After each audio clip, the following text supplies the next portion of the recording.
Next operation है बच्चों negative of a matrix. इसका मतलब ये हुआ कि अगर कोई मैट्रिक्स ए है तो negative of a matrix A मतलब कि माइनस ए का मतलब है कि हम -1 से उस मैट्रिक्स को मल्टीप्लाई करें। तो ये जो हमें मैट्रिक्स मिलेगी ये होगी नेगेटिव ऑफ अ मैट्रिक्स। मान लीजिए कोई मैट्रिक्स ए है जो कि ए बी सी डी के द्वारा रिप्रेजेंट कर रहे हैं, उसका ऑर्डर 2 क्रॉस 2 है। So what is the meaning of minus A? Minus A means हम इसे किससे मल्टीप्लाई करें, इस मैट्रिक्स को हम -1 से मल्टीप्लाई करें। और मल्टीप्लाई करने का मतलब I have already told you that each element should be multiplied. So the minus a will be -1 into a is minus a, -1 into b is minus b, in the same way minus c and minus d। तो इस तरह से किसी भी matrix के negative को लिखने का मतलब है उस मैट्रिक्स में जितनी भी एंट्रीज हैं उनके साइन को हम चेंज कर दें, like this. Now next is difference of matrices, अर्थात अवयवों का अंतर। तो अगर दो मैट्रिक्स हमारे पास हैं m क्रॉस n ऑर्डर की, मान लीजिए एक मैट्रिक्स A है जिसको कि हम बोल सकते हैं Aij,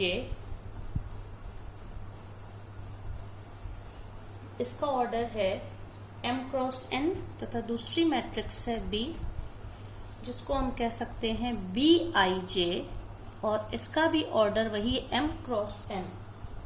तो A माइनस B एक ऐसी मैट्रिक्स होगी, नई मैट्रिक्स, जिसको हम D से अगर डिनोट करें, D is equals to Dij, जहां पे D is equals to small Dij। Denote किससे होगा? ये इसका मतलब है कि Dij इज इक्वल्स टू इसका हर एलिमेंट Aij माइनस Bij, इसके द्वारा ये डिफाइन होगा। इसको हम किस तरह से लिख सकते हैं, या in other words we can say D is equals to matrix A plus negative of matrix B। अब हम लोग इसको एक एग्जाम्पल से देखेंगे। मान लीजिए हमारे पास दो मैट्रिसेस हैं, एक मैट्रिक्स A है जिसकी एंट्रीज हैं 1 2 3 3 2 1 मान लीजिए, और दूसरी मैट्रिक्स B है जिसकी एंट्रीज हैं 3 2 1 -1 2 एंड 3। ये दो मैट्रिक्स हैं और आप देख सकते हैं दोनों के ऑर्डर सेम हैं। अब हमें एक नई मैट्रिक्स बनानी है जिनमें हम जो ऑपरेशन सभी हम लोगों ने सीखे उनको एक सबको यूज करेंगे। 2a minus b, 2a minus b एक नई मैट्रिक्स हम लोगों को बनानी है। तो इसका क्या मतलब हो गया? 2 into matrix a minus matrix b। तो हम लोग कैसे लिखेंगे? 2 और मैट्रिक्स a क्या हम लोगों की है 1 2 3 3 2 1, और इसमें माइनस, क्योंकि नेगेटिव ऑफ मैट्रिक्स भी लेना है इसलिए माइनस साइन यूज कर सकते हैं।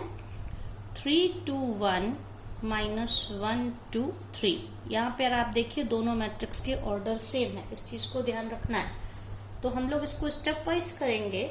तो क्या करेंगे, इसके लिए पहले हम लोग 2 से फर्स्ट मैट्रिक्स को मल्टीप्लाई कर लेंगे। तो 2 से हर एंट्री को मल्टीप्लाई करेंगे तो ये मैट्रिक्स हम लोगों की क्या हो जाएगी 2 2 2 4 2 3 6, और नीचे वाली रो को मल्टीप्लाई करिए 6 4 2।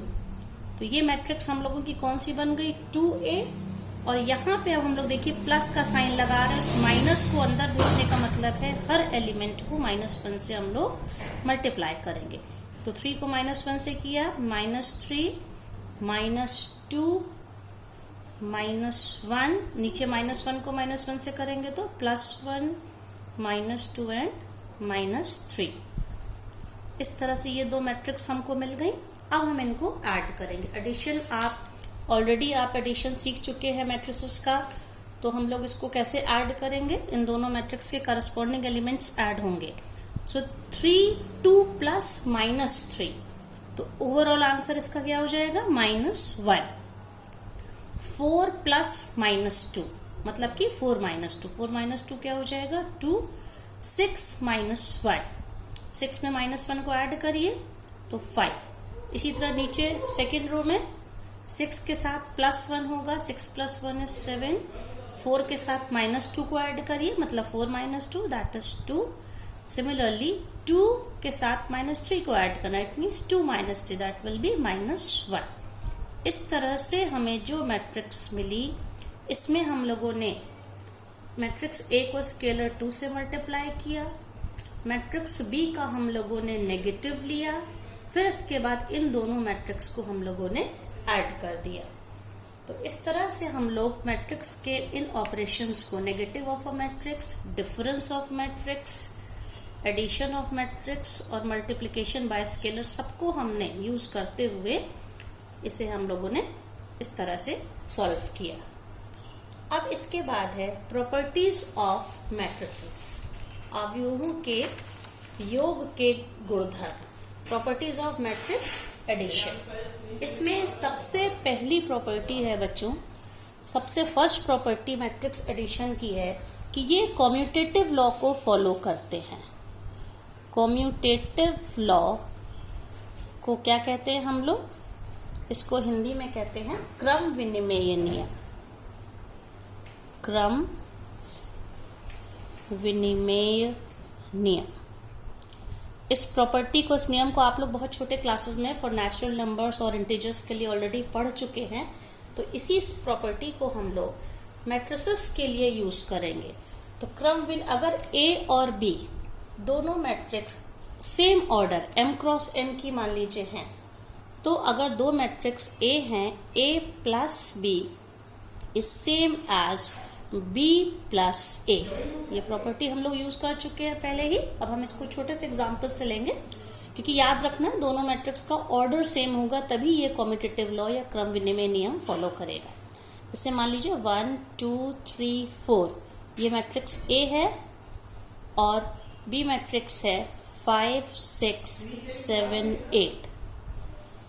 आप इसको सॉल्व करिए तो 1, इसमें हम एडिशन वाली प्रॉपर्टी यूज करेंगे। 1 + 5 is 6, 2 + 6 is 8, 3 + 7 is 10 and 4 + 8 is 12। आप देख सकते हैं एडिशन से हमें एक मैट्रिक्स मिली 6 8 फर्स्ट रो और सेकेंड रो है 10 12। अब हम लोग क्रम विनिमय यानी कॉम्यूटेटिव लॉ को फॉलो करते हुए हम लोग उसको उल्टा करके रिवर्स करके लिखेंगे। तो मैट्रिक्स B को पहले लिखते हैं 5 6 7 8 और मैट्रिक्स A को उसके बाद लिखते हैं, दैट इज 1 2 3 4। अब हम जब इन दोनों को ऐड करेंगे आप देख सकते हैं, again 5 + 1 is 6, 6 + 2 is 8, 7 + 3 is 10 and 8 + 4 is 12। So you can compare now each entry of both matrices, दोनों मैट्रिक्स आपस में इक्वल हैं, इनके एलिमेंट्स सेम हैं। इसके बाद है नेक्स्ट प्रॉपर्टी जो हमारी है साहचर्य नियम यानी कि एसोसिएटिव लॉ। इसको भी आप लोग प्रीवियस क्लासेस में पढ़ चुके हैं बच्चों, नेचुरल नंबर्स के लिए साहचर्य नियम। इसका क्या मतलब होता है बच्चों कि अगर हमारे पास 3 मैट्रिसेस A, B और C हैं, A, B और C अगर 3 मैट्रिसेस हैं, तो साहचर्य का मतलब होता है एसोसिएट करना। 3 मैट्रिसेस हैं तो हम इनको ब्रैकेट का यूज करके 2 तरह के कॉम्बिनेशन में हम इन्हें लिख सकते हैं। अर्थात देखिए हम A + B + C ही लिखेंगे दोनों बार, A + B + C, बस ब्रैकेट की पोजीशन को चेंज करेंगे। लेफ्ट हैंड साइड में हम लोग A और B को ब्रैकेट से जोड़ेंगे और राइट हैंड साइड में हम लोग B और C को जोड़ेंगे। तो ये आपको क्लियर होगा इस तरह से कि आप देख सकते हैं कि हम 3 मैट्रिसेस में, कंडीशन यहाँ पर भी वही होगी, तीनों के ऑर्डर सेम होने चाहिए, कि चाहे हम मैट्रिक्स A और मैट्रिक्स B को ऐड करके उसके आंसर में मैट्रिक्स C को ऐड करें, या पहले मैट्रिक्स B और C को ऐड करें फिर उसके साथ हम ए को ऐड करें हमें आंसर सेम मिलेंगे, अर्थात ये एसोसिएटिव लॉ को फॉलो करते हैं। तो इसको हम लोग एक छोटे से एग्जांपल से करते हैं। मान लीजिए ए मैट्रिक्स है 1 2 2 1, मैट्रिक्स बी है 1 3 1 4 और मैट्रिक्स सी है 1 1 1 1। ये 3 मैट्रिक्स है बच्चों। अब हम इनको पहले लेफ्ट हैंड साइड, मतलब कि LHS का क्या मतलब है, A प्लस बी प्लस सी को कैसे लिखेंगे, A और B को पहले ऐड करके फिर उसमें C को। तो A यहाँ पे क्या है 1 2 2 1 प्लस 1 3 1 4 प्लस 1 1 1 1, ये है। तो एसोसिएटिव लॉ को यूज करना, तो ए और बी को पहले हम लोग लेंगे। तो आप देखिए इनके जो करस्पॉन्डिंग एलिमेंट्स हैं वो हम ऐड कर रहे हैं। 1 + 1 is 2, 2 + 3 is 5, 2 + 1 is 3 and 1 + 4 is 5। ये हमें ए प्लस बी मिल गया। अब इसके साथ किसको हमको लेना है, सी को, दैट इज 1 1 1 1। इनको फिर से हम ऐड करते हैं। 2 + 1 is 3, 3 6 3 6, sorry this is 3 + 1 is 4 not 3। ये हमको LHS का आंसर मिला। अब हम लोग इसी तरह से RHS को करेंगे। RHS के लिए हमें क्या करना है, B और C को पहले सॉल्व करना है। तो A को हम कॉपी करते हैं। A क्या 1 2 2 1, इसको हम लोगों ने कॉपी किया। B क्या है 1 3 1 4 और C क्या है 1 1 1 1। तो क्योंकि हमें B और C को एक साथ लेना है तो A कॉपी 1 2 2 1 को हम लोगों ने कॉपी किया और यहाँ पे इन दोनों को ऐड करेंगे। 1 + 1 is 2, 3 + 1 is 4, 1 + 1 अगेन 2 एंड 5। अब इन दोनों को ऐड करके आप देखिए, फिर से ऐड करेंगे। 1 + 2 is 3, 2 + 4 is 6, 2 + 2 is 4 and 1 + 5 is 6। तो आप कंपेयर कर सकते हैं LHS और RHS के आंसर्स इक्वल आ रहे हैं, इसका मतलब कि ये एसोसिएटिव लॉ को फॉलो कर रहे हैं।